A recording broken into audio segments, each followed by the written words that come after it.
Hello everyone, हामी चाहिँ अब सोसियलाइजेसनको कुराहरूमा आइसकेका छौँ हैन। हामीले च्याप्टर 4 मा चाहिँ अब लास्ट हाम्रो टपिक भनेको सोसियलाइजेसन छ। योभन्दा अगाडि चाहिँ हामीले रिलायबिलिटी, भ्यालिडिटी, त्यसपछि सेलेक्सन टेस्टको कम्प्लिट एउटा इन्फर्मेसनहरू चाहिँ लिइसकेका छौँ। अब सोसियलाइजेसन भनेको के हो हामीले यो टपिकबाटै बुझ्न सक्छौँ। एउटा सोसियालिटी भनेर भन्न सक्छौँ हैन। अब रिक्रुटमेन्ट प्रोसेस र सेलेक्सन प्रोसेस भइसकेपछि हैन, न्यू इम्प्लोइजहरूलाई चाहिँ अब अर्गनाइजेसनमा उनीहरूको कल्चर अनुसार अथवा नर्म्स अनुसार भ्यालुज अनुसार चाहिँ उनीहरूलाई कसरी फिट गर्ने भन्ने प्रोसेसलाई चाहिँ हामीले सोसियलाइजेसन भन्छौँ। जस्तै हामीले एज्युम गऱ्यौँ हामी कुनै नयाँ ठाउँमा गएर अब त्यहाँ एड्याप्ट हुनु पऱ्यो, त्यो इन्भाइरोमेन्टमा हामी बस्नु पऱ्यो भने के चाहिन्छ त हामीलाई? त्यहाँको कल्चरहरू सिक्नु पऱ्यो हैन, त्यहाँ कसरी बसिन्छ, त्यहाँको डिसिप्लिनहरू सिक्नु पऱ्यो, त्यसै गरी काम कसरी भइरहेको छ, एउटा रिलेसन मेन्टेन गर्नु पऱ्यो हैन सबै इम्प्लोइजहरूमा। त्यस्तो कुराहरू सबै मेन्टेन गर्नको लागि चाहिँ हाम्रो सोसियलाइजेसनले हेल्प गर्छ। र सोसियलाइजेसन भनेको चाहिँ एकदमै इम्पोर्टेन्ट फ्याक्टर हो एउटा इम्प्लोइको लागि हैन। अब एउटा इम्प्लोइ चाहिँ जस्तै 5 वर्ष एउटा अर्गनाइजेसनमा काम गरिरहेको छ र उसलाई अब नयाँ अर्गनाइजेसनमा जानु छ भने उसले त त्यो नयाँ अर्गनाइजेसनको के कुराहरू सिक्नु पर्यो त? त्यहाँको कल्चरहरू सिक्नु पर्यो हैन। त्यसै गरी अब त्यहाँको सबै इम्प्लोइजहरूसँग एउटा म्युचुअल रिलेसन बनाउनु पर्यो। त्यो भएन भने के हुन्छ त? ऊ त्यो इन्भाइरोमेन्टमा सस्टेन हुन सक्दैन। इन्भाइरोमेन्टमा सस्टेन भएन भने उसले आफ्नो पर्फर्मेन्सहरू पनि दिन सक्दैन हैन।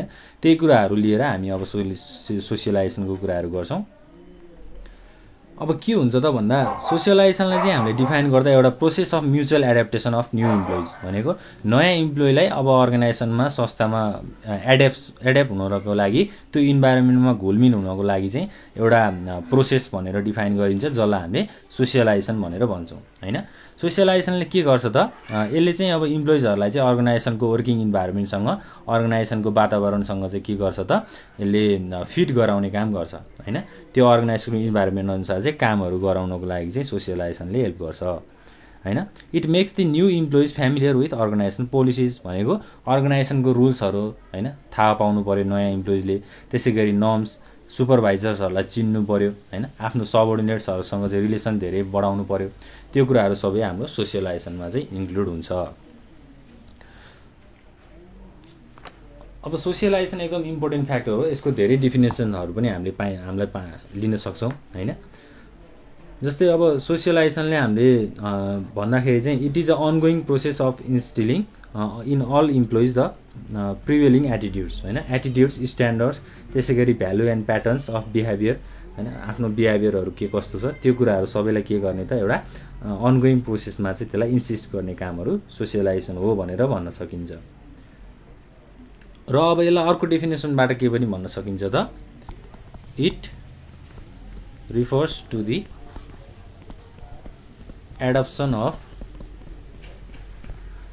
Adaptation that takes place when an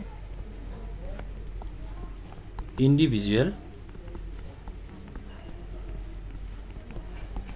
passes from outside the organization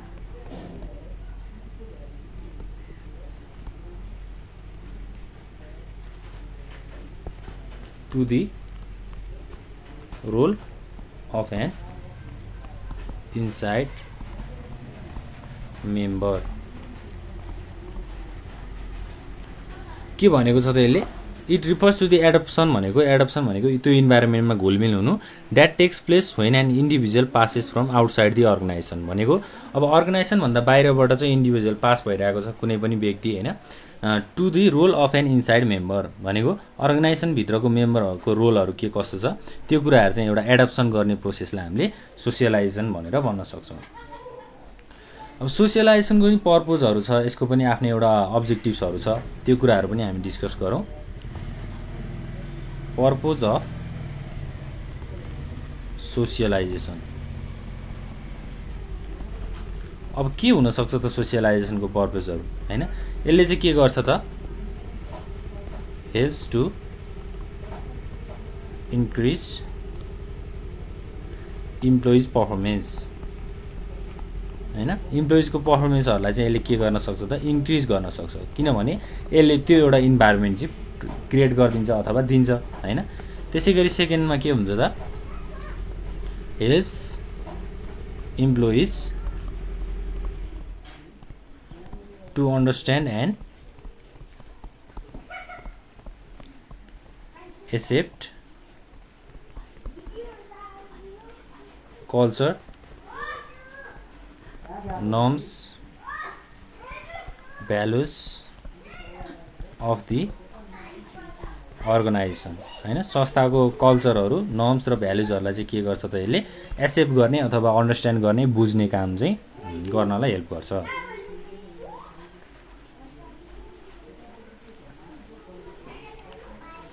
जस्तै अब थर्ड नम्बरमा के हुन सक्छ त it provides favourable insights about the organization and actual working environment।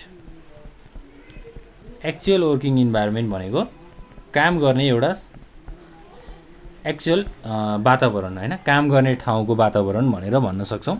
यो तीनटा पर्पज चाहिँ हाम्रो सोसियलाइजेसन भित्र छ। अब यति कुराहरू बुझ्दा पनि हामीलाई हुन्छ हैन। त्यसैगरी अब अरु कुराहरू पनि छ सोसियलाइजेसनको हैन जस्तै ओरिएन्टेसन भनेर भनिन्छ हैन। ओरिएन्टेसन भनेको चाहिँ के हो त नयाँ इम्प्लोइजहरु अर्गनाइजेसनमा के गर्ने त इन्ट्रोड्युस गराउने हैन। उनीहरुलाई चाहिँ अब जस्तै एउटा अर्गनाइजेसनमा इम्प्लोइजहरु भर्ती भइसकेपछि त्यो अर्गनाइजेसनमा काम गर्न थालिसकेपछि अब नयाँ इम्प्लोइजहरुले त सबै खालको इम्प्लोइजहरुसँग एउटा इन्ट्रोडक्सन दिनु पर्यो हैन। म चाहिँ यस्तो हो अब मेरो ब्याकग्राउन्ड यस्तो हो भनेर सबैलाई बुझाउनु पर्यो। त्यो भएन भने के हुन्छ त एउटा म्युचुअल रिलेसनशिप फर्म हुँदैन, एउटा टिम चाहिँ फर्म हुँदैन। त्यसैले ओरिएन्टेसनलाई हामीले पर्पजको रूपमा लिन सक्छौं। त्यसैगरी अरु के हुन सक्छ त अर्गनाइजेसनल कल्चर्स हैन। अर्गनाइजेसनल कल्चर्स यो कुराहरु पनि के हो त एउटा पर्पज अफ सोसियलाइजेसन हो। त्यसैगरी अब हामी कुरा गर्छौं सोसियलाइजेसन प्रोसेसको बारेमा हैन। सोसियलाइजेसन प्रोसेस भनेको चाहिँ सोसियलाइजेसन गर्दाखेरि के स्टेप्सहरु फलो गर्नुपर्छ त्यो कुराहरु हो सोसियलाइजेसन प्रोसेस। अब प्रोसेस भन्ने बित्तिकै के आउँछ त यो चाहिँ एउटा स्टेप बाइ स्टेप प्रोसेस हो हैन। स्टेप बाइ स्टेप प्रोसेस हो जसले चाहिँ के गर्छ त इन्ट्रोड्युस द न्यू इम्प्लोइज भनेको अर्गनाइजेसनको अब्जेक्टिभ्स हैन, अर्गनाइजेसनको गोल के हो, अर्गनाइजेसनको कल्चर कस्तो छ हैन, नर्म्स भनेको रुल्सहरु के कस्तो छ, भ्यालुजहरु, त्यसैगरी वर्किङ इन्भाइरोमेन्ट भनेको काम गर्ने वातावरणहरु के कस्तो छ, एउटा रिलेसनशिपको इन्ट्रोड्युस नयाँ इम्प्लोइजहरुलाई चाहिँ नयाँ क्यान्डिडेटहरुलाई चाहिँ अब इन्ट्रोड्युस गराउने काम चाहिँ हाम्रो सोसियलाइजेसनमा हुन्छ। र सोसियलाइजेसनको प्रोसेसमा चाहिँ एउटा स्टेप बाइ स्टेप प्रोसेस हुन्छ। अब हामीले पहिला सुरु प्रोसेस बुझ्नु भन्दा अगाडि चाहिँ अब एजम्पसन्सहरु के छ हैन, सोसियलाइजेसनको एजम्पसन्सहरु के छ त्यो कुराहरु डिस्कस गर्नुपर्छ। पहिला सुरु एजम्पसनमा जाउँ। अब एजम्पसन्स भनेको चाहिँ के हो ल हैन। फर्स्टमा हेरौं it strongly influence employees performance and organizational stability हैन। अब एजम्पसन्समा चाहिँ के छ त it strongly influence employees performance and organisational stability भनेको इम्प्लोइजको पर्फर्मेन्सहरु इम्प्लोइजको कामहरुलाई चाहिँ के गर्छ त एउटा स्ट्रङली इन्फ्लुएन्स गर्ने मोटिभेट गर्ने काम चाहिँ गर्छ हैन। अर्गनाइजेसनल स्टेबिलिटी भनेको अर्गनाइजेसनको पर्फर्मेन्स अनुसार चाहिँ एउटा स्टेबल रिलेसनशिप चाहिँ हुन्छ। त्यो कुराहरुलाई चाहिँ यसले के गर्छ त स्ट्रङली इन्फ्लुएन्स गर्छ। त्यसैगरी सेकेन्ड पोइन्टमा के छ त हाम्रो new members suffer from anxiety. अब एन्जाइटीबाट चाहिँ नयाँ मेम्बरहरु सफर हुन सक्छन् किनभने न्यू इम्प्लोइजहरु त अननोन हुन्छन् हैन। अर्गनाइजेसनको नर्म्स भ्यालुज इथिक्सहरु उनीहरुलाई थाहा हुँदैन। त्यो थाहा नभइसकेपछि उनीहरुले चाहिँ एउटा एन्जाइटी चाहिँ फिल गर्छन् हैन। उनीहरुलाई चाहिँ स्ट्रेस हुन थाल्छ। अब मैले काम कसरी गर्ने होला हैन, मलाई केही पनि थाहा छैन अर्गनाइजेसनको बारेमा, त्यो एउटा डिमोटिभेटेड चाहिँ हुन्छन् उनीहरू भनेर भन्यो। त्यसै गरी थर्ड नम्बरमा हामीले हेर्न सक्छौँ it does not occur in vacuum. के भन्छ त? It does not occur in vacuum भन्छ। यो भनेको चाहिँ के हो त? Socialisation should take place within the living organisation भनेको तत्काल अर्गनाइजेसनमा भएको काम अनुसार चाहिँ सोसियलाइजेसन चाहिँ हुनुपर्छ हैन। सोसियलाइजेसन चाहिँ त्यो कुरामा आधारित हुनुपर्छ भनेर भनेको छ हैन। सोसियलाइजेसन भनेको चाहिँ के हो त? एउटा लर्निङ प्रोसेस हो that goes beyond the formal job description. Job डिस्क्रिप्सन्सहरूमा चाहिँ सोसियलाइजेसनको क्राइटेरियाहरू राखिएको हुँदैन। जब डिस्क्रिप्सनमा त अब स्किल एबिलिटी नलेजहरूको कुराहरू मात्रै हुन्छ। यसमा चाहिँ सोसियलाइजेसनको कुराहरू इन्ट्री गरिएको हुँदैन। सोसियलाइजेसन भनेको चाहिँ एउटा लर्निङ प्रोसेस हो जुन चाहिँ अर्गनाइजेसनमा काम गर्न थालिसकेपछि आफ्नो कलिग्सहरूसँग, सुपेरियर्सहरूसँग, सबअर्डिनेट्सहरूसँग चाहिँ सिक्ने कुराहरूलाई चाहिँ अथवा उनीहरूसँग इन्फ्लुएन्स हुने कुराहरू सोसियलाइजेसन हो। त्यसै गरी फोर्थ नम्बरमा हामी भन्न सक्छौँ people adjust in similar way. अब यो भनेको के हो त? People adjust in similar way भनेको न्यू सिचुएसन्स अथवा नयाँ सिचुएसन अनुसार चाहिँ मान्छेहरू चाहिँ एडजस्ट हुन थाल्छन् हैन। अब के हुनसक्छ जस्तै हामी एउटा इन्भाइरोमेन्टमा इन्भल्भ हुन गयौँ भने त्यो सिमिलर तरिकासँग चाहिँ हामी इन्भाइरोमेन्टमा इन्भल्भ हुन्छौँ। हामी त्यो कुराहरूलाई अन्डरस्ट्यान्ड गर्छौँ हैन। एउटा कम्प्लिट इन्फर्मेसन चाहिँ हामी लिन खोज्छौँ र त्यही अनुसार हामी त्यसमा इन्भल्भ हुँदै जान्छौँ। यो कुराहरू चाहिँ पिपल एडजस्ट इन सिमिलर वेमा आउँछ। अब सोसियलाइजेसनको कन्सेप्ट भइसकेपछि हामीले के गर्छौँ त? सोसियलाइजेसनको मोडलहरू हैन। Socialisation model. सोसियलाइजेसन मोडलको कुराहरू गर्दाखेरि के हुन्छ त? जस्तै फर्स्टमा चाहिँ प्री अराइभल छ। अब प्री अराइभल भनेको के हो त? जस्तै इम्प्लोइजहरू फर्स्ट इन्टर अर्गनाइजेसन इन्भाइरोमेन्टभित्र इन्टर गर्दाखेरि चाहिँ के हुन्छ त? उनीहरूले चाहिँ के कुराहरू अब यो प्री अराइभल स्टेपले चाहिँ के कुराहरू रिकगनाइज गर्छ त? It recognises that each individual arrives with a set of standards हैन। सबै नयाँ नयाँ क्यान्डिडेट अथवा इम्प्लोइजहरू चाहिँ के को आधारमा आउँछन् त? के को आधारमा उनीहरू अराइभ हुन्छन् त? एउटा स्ट्यान्डर्डको आधारमा उनीहरूको नि एउटा भ्यालु हुन्छ, उनीहरूको एटिट्युड हुन्छ, एक्सपिरियन्स हुन्छ हैन। त्यो चाहिँ के अर्गनाइजेसनको भ्यालुज अनुसार चाहिँ एडजस्ट हुनु पर्यो हैन। अब सबै मान्छेहरूको त फरक फरक एटिट्युडहरू हुनसक्छ। जस्तै मेरो एउटा एटिट्युड छ काम गर्ने, तपाईँको अर्को हुनसक्छ हैन। त्यसै गरी तपाईँको अर्को एक्सपिरियन्स हुनसक्छ, मेरो अर्को एक्सपिरियन्स हुनसक्छ। यो एक्सपिरियन्सहरूलाई चाहिँ अर्गनाइजेसनको भ्यालुज अनुसार, नर्म्स अनुसार चाहिँ एडजस्ट गर्ने हैन। त्यो चाहिँ एउटा प्री अराइभल स्टेप। त्यसै गरी अब प्री अराइभल स्टेजमा चाहिँ यो कुराहरू हुन्छ। त्यसै गरी अब प्री अराइभल स्टेज भइसकेपछि अब कसरी हामी अगाडि बढ्ने त हैन, त्यो कुराहरू पनि छ।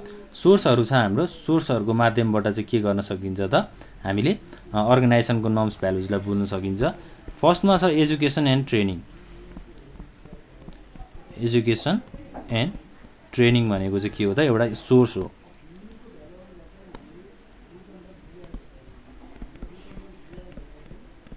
अब एजुकेसन एन्ड ट्रेनिङ भनेको यसले चाहिँ के कुराहरू रिफर गर्छ त भन्दा refers to the basic grounds from where an individual knows about the organisation हैन, बिजनेस, करियर एक्सपेक्टेसन, अर्गनाइजेसनको बिहेभियर, त्यसै गरी बिजनेस र करियर एक्सपेक्टेसनहरू चाहिँ एजुकेसन र ट्रेनिङको माध्यमबाट लिन सक्छन् अथवा लर्न गर्न सक्छन्।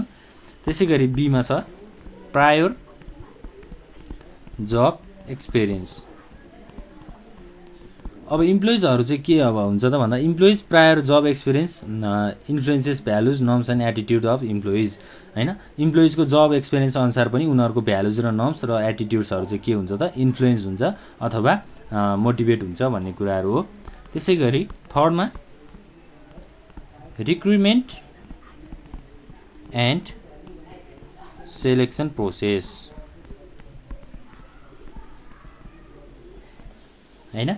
रिक्रुटमेन्ट एन्ड सेलेक्सन प्रोसेस भनेको के हो त? यसले यो कुराहरूले चाहिँ के कुरामा कन्सर्न गर्छ त भन्दा informing and choosing the right kind of candidate for organisational vacancies हैन। अर्गनाइजेसनको भ्याकेन्सिजहरूलाई चाहिँ के गर्ने त? एउटा राइट क्यान्डिडेट, एउटा एक्चुअल क्यान्डिडेटलाई चाहिँ के गर्ने? सेलेक्सन गर्ने भनेर भनेको छ।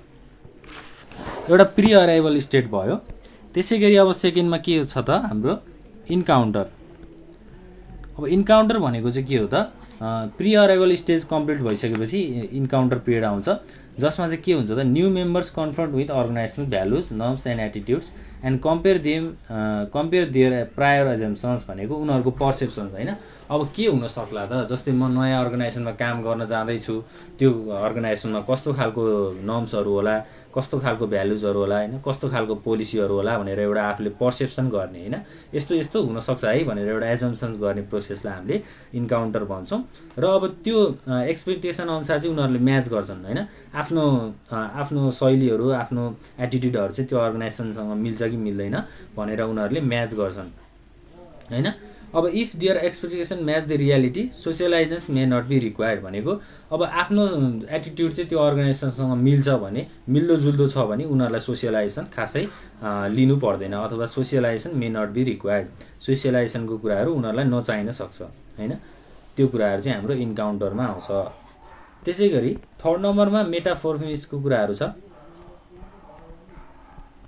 मेटामोर्फोसिस होइन, यो भनेको चाहिँ के हो त, going through changes in which the new member master the skill required to adjust the organisation norms, अर्गनाइजेसनको नर्म्स भ्यालुजहरूलाई चाहिँ मास्टर गर्ने, पहिले आफूले त्यो स्किलहरूलाई चाहिँ एडजस्ट गर्ने अथवा त्यो स्किलमा चाहिँ मास्टर गर्ने।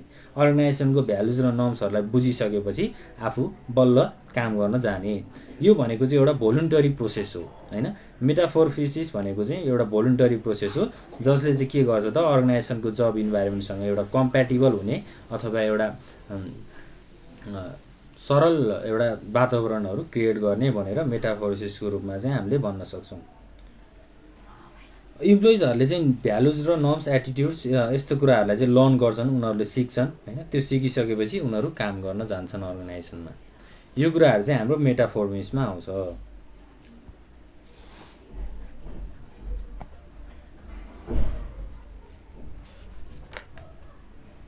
ल अब हामीले डिस्कस गर्ने टपिक भनेको लगभग यति नै हो। अब हामीले च्याप्टर 4 को कुराहरू पनि लगभग सकिसकेका छौँ होइन। अब recruitment and selection practices in Nepalese organisation भन्छ, त्यो एउटा टपिक पनि हामी हेरौँ। Recruitment and selection process, selection practices भनौँ इन नेप्लिज अर्गनाइजेसन। अब नेपालको संस्थाहरूमा चाहिँ रिक्रुटमेन्ट र सेलेक्सन प्र्याक्टिसहरू के कस्तो छ त्यो कुराहरू हेरौँ। जस्तै एउटा छ in government office, government office and organisation. Government office र अर्गनाइजेसनहरूमा चाहिँ के हुनसक्छ त होइन। अब रिक्रुटमेन्ट र सेलेक्सन प्रोसेसको मेन प्र्याक्टिसहरू चाहिँ हाम्रो गभर्नमेन्ट अफिसमा नै हुन्छ र के कुराहरू हुनसक्छ त, जस्तै अब कम्पिटिसन ओरिएन्टेड पोस्ट होइन, recruitment and selection is done by public service commission. Public service commission भनेको चाहिँ एउटा गभर्नमेन्ट अर्गनाइजेसन हो अथवा गभर्नमेन्ट अफिस हो जसले चाहिँ के गर्छ त, रिक्रुटमेन्ट र सेलेक्सन प्रोसेसहरू चाहिँ गर्छ होइन, इम्प्लोइजहरूलाई कामहरू लगाउने काम चाहिँ गर्छ। The concern ministry department should request for it for specified vacancies. गभर्मेन्टहरूले अब भ्याकेन्सिजहरू दिँदाखेरि चाहिँ कन्सर्न मिनिस्ट्री भनेको यो मिनिस्ट्री अथवा डिपार्टमेन्टलाई चाहिँ के गर्नु पर्यो त,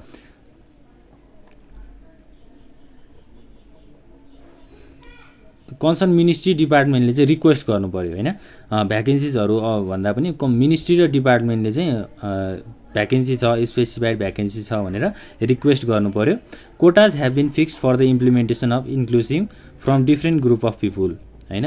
अब मान्छेको डिफ्रेन्ट ग्रुप अफ पिपुलहरू हुनसक्छन् होइन, जस्तै अब वर्गको मान्छेहरू हुनसक्छन्, उनीहरूलाई चाहिँ एउटा कोटाको फ्यासिलिटिजहरू पनि प्रोभाइड भएको हुन्छ। त्यो कोटा अनुसार उनीहरूले कामहरू गर्छन्। त्यसपछि के हुनसक्छ त, advertisement in daily newspapers like Gorkhapatra, Kantipur होइन is common and important news for recruitment गर्नको लागि चाहिँ अब गोर्खापत्रहरू, कान्तिपुर न्युजहरू चाहिँ एडभर्टाइजमेन्टको लागि युज हुन्छ। त्यसै गरी लेबर कन्ट्र्याक्टर्सहरू होइन, त्यसै गरी इम्प्लोइमेन्ट एक्सचेन्जेस, यस्तो कुराहरू छ हाम्रो गभर्नमेन्ट अर्गनाइजेसनमा। त्यसै गरी सेकेन्डमा के छ त, इन पब्लिक इन्टरप्राइजेस अर्गनाइजेसन।